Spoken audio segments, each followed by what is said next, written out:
Yangiyer shahrida korrupsiyaga qarshi kurashish ochiq tizim amaliy natijalari bo'yicha ma'lumot bermoqchiman.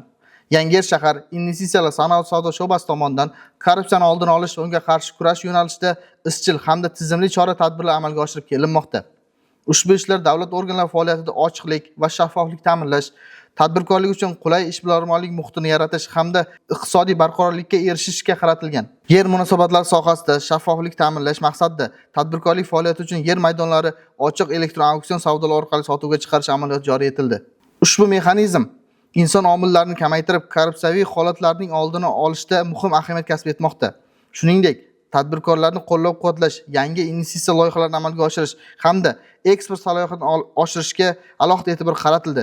Natijada shaharda eksport qiluvchi korxonalar soni va eksport hajmlari ortib, xorijiy investitsiyalar jalb qilindi hamda samarali o'zlashtirildi. Yangi ishlab chiqarish quvvatlari ishga tushirilish hisobiga tadbirkorlik subyektlari soni ko'payib, yangi ish o'rinlari yaratildi.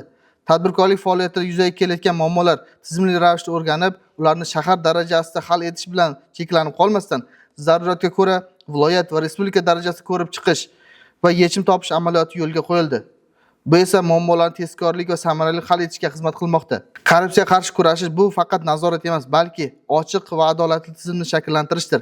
Bugungi kunda Yangiyer shahri tadbirkorlar uchun teng sharoitlar yaratilmoqda. Qonun doirasida va shaffof tarzda ko'rib chiqilmoqda.